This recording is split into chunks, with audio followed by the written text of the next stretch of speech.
coisa que ele podia fazer era tirar a pressão do impacto, que era tirar as cabras. Tudo quanto é planta que estava dada como extinta, germinou.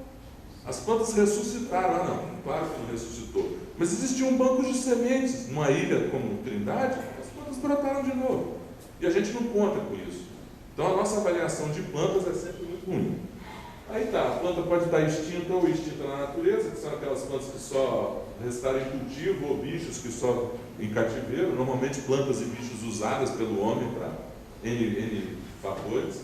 Aí tem as criticamente em perigos, que são aquelas que respondem ao critério de AE, aí tem os critérios AICN, e aí quando a área é pequena, a pressão é grande e a distribuição é restrita, por exemplo, a planta é criticamente em perigo. E assim sucessivamente para em perigo, vulnerável. Okay? Então a planta, para ser em perigo, tem que estar dentro disso. Existem duas regulamentações talvez mais importantes para o Brasil. Uma delas é a lei que criou agora a lista de espécies ameaçadas de 2008. Ela tem alguns pontos interessantes, mesmo sendo esquisita. Ela tem o tal do anexo 1 e o anexo 2, não sei quem já leu isso aqui, mas tem o anexo 1 e o anexo 2. No anexo 1, as plantas são consideradas, entende-se por... Não, está mais para frente. Não, isso mesmo. Anexo 1 são aquelas consideradas ameaçadas, e no anexo 2 são aquelas consideradas com deficiência de dados. As do anexo 1, elas precisam ter as espécies... Cadê? As espécies consideradas ameaçadas de extinção do anexo 1, a essa instituição, estão sujeitas a restrições previstas na lei em vigor, ou seja, não pode coletar, não pode fazer absolutamente nada com a planta, mas elas necessitam terem desenvolvidos planos de ação. Essa é a primeira vez no Brasil que se fala da necessidade de plano de ação. Então, o plano de ação para tirar uma planta está ali, no artigo 5º. Várias espécies consideradas ameaçadas de extinção, constantes nesse anexo, deverão ser desenvolvidos planos de ação com vista à futura retirada da espécie da lista de espécies plantadas. 2008 foi ontem, primeira vez que se fala em planos de ação no Brasil. Okay? E para as plantas do anexo 2, para fazer pesquisa delas, ver se elas estão ou não ameaçadas. Existem também metas internacionais. Isso aqui é o GSPC, Global Strategic Plant Conservation. Ela tem hoje 16 metas, 10 metas, não, são 16, é que eu não botei as outras aqui, mas se a gente for ver, aqui na meta 7, na meta 9, 70% da diversidade genética incluída, não é meta, na verdade é meta 8 aqui em cima. 75% das plantas ameaçadas devem estar em coleções ex situ, preferencialmente no lugar de origem. Se você estiver analisando o seu país, é o Brasil. Se você estiver analisando o seu estado, é o Espírito Santo. E a sua cidade, é a sua cidade. E 20% delas com programas de recovery plans, como se chama os planos de ação em inglês algumas vezes, ou programas de restauração ecológica. Então, isso são metas internacionais que o Brasil tem que seguir. Bem, quais são essas listas? Onde estão? Onde estão buscando as referências? Aqui o Espírito Santo tem esse livro, que a gente publicou ele em 2000 e já não sei quanto, mas que precisa ser atualizado com urgência. E eu não queria atualizar essa lista como a gente fez. Eu queria atualizar essa lista com recurso para procurar essas plantas na natureza. Não tem nenhuma empresa aí, para dizer, eu patrocino você. Mas eu vou arrumar esse dinheiro. Dinheiro nunca é falta. Então tem lista em São Paulo, tem lista no Espírito Santo, tem lista nacional, aqui é nacional, e as informações normalmente básicas estão nessas publicações que vêm depois das leis. Também temos dados secundários. O Espírito Santo está com tudo hoje. Tem as listas, áreas prioritárias de conservação, lista de espécies ameaçadas, a gente tem informação pra caramba, informação secundária. Mas a informação secundária, se eu quiser fazer meu plano de ação, eu posso parar aí e fazer um workshop. Aí, moçada, o que a gente faz com a planta tal? Então, decidido.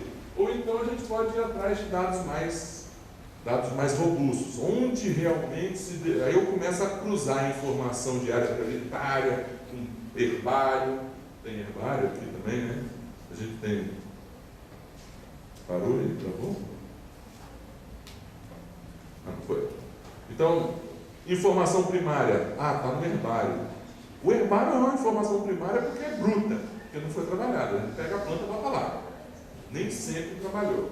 Mas eu acho que ela já poderia ser encarada como secundária se ela estiver bem determinada, Eu não sei quantos por cento do herbário do MPML aqui hoje está determinado. Quando a gente fez a lista de espécie ameaçada, ele tinha menos de 50% das plantas coletadas com nome, o que era um negócio de baixa determinação, né? Aí eu fui ver o da UFES, menos ainda, o da Vale era a mesma coisa. Então a gente tinha na época, eu acho que eram 55 mil plantas em herbário e a gente só usou 17 mil com nomes acertados. Era muito pouco. Então as informações estão aí, ou as informações estão no mato, né? E aí tirar a informação do mato, existem aqueles que são bons de ir para o mato e aqueles que realmente não estão afim de ir para o mato. Então outra coisa bacana para fazer uma plano de ação é ter equipe. Esses aí eram pessoas que trabalhavam com equipe comigo. A gente está trabalhando. São os cabeludos aí de Santa Teresa. E aí começar a ter panorama. Olha só que panorama legal. Quais os estados que mais tiveram espécies descritas entre 1990 e 2009? Aí onde está? Onde está o Espírito Santo? Eu fiz isso exatamente para pensar no Espírito Santo. Ó, a gente está em 4º lugar, essa tripinha minúscula ao longo do litoral, só perde para Bahia, Minas Gerais e Amazonas, em número de espécies descritas de 1990 a 2009. E em orquídeas, que é o nosso tema, aqui ó. A gente teve 61 espécies de orquídea descritas entre esse período. É muito mais do que em qualquer outro estado. Então, temos um monte de coisa para estudar ainda. Outro lugar onde eu posso procurar informações de planta, porque eu já procuro duas coisas ao mesmo tempo. Em vez de saber da informação, como está no herbário, plantas vivas muitas vezes são extremamente importantes. Coleções de orquídea, ou bromélia, ou cactos, ou arace, seja a família que você estiver estudando, mas que tenha a possibilidade de ter acervos, é extremamente importante você acessar o acervo. Então, jardins botânicos, como esses aí, aqui é Rio de Janeiro, Minas Gerais, Porto Alegre, Curitiba, tem acervos de plantas. Esses acervos têm que estar disponíveis para a gente poder trabalhar. Então, saber aonde estão esses acervos. E esses acervos muitas vezes nos revelam umas coisas muito interessantes.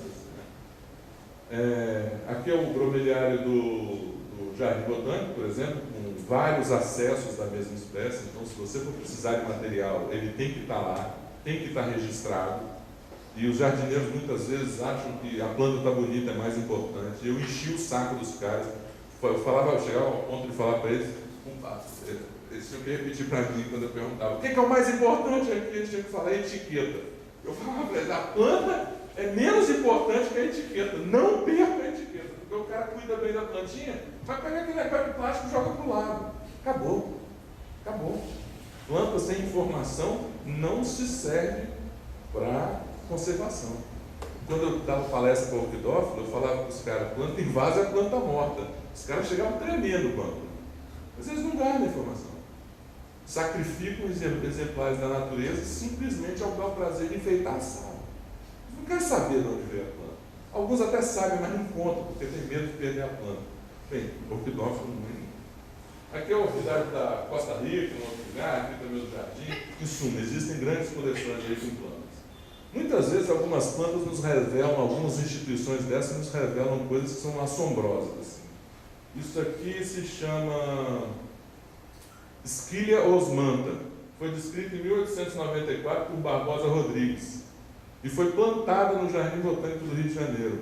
E a planta continua ali, ó, em pé. Há não sei quantos anos, 118 anos depois. A planta está lá em pé. Ah, tá. Você também pegou uma palmeira, né? Tá bom. Tá vendo essa plantinha aqui, ó? Das de filhinho sem vergonha? Esse aqui, a máquina de cortar grama já cortou.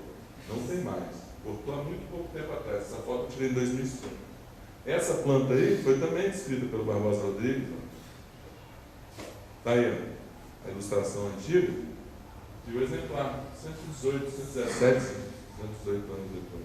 A planta está lá vivinha, com número, informação. Isso não existe em outro lugar no Centro de Jardins Botânicos. Bem, como é que estamos no Brasil ou no mundo de planos de ação? Planos de ação no Brasil são feitos principalmente para bicho, raramente para planta.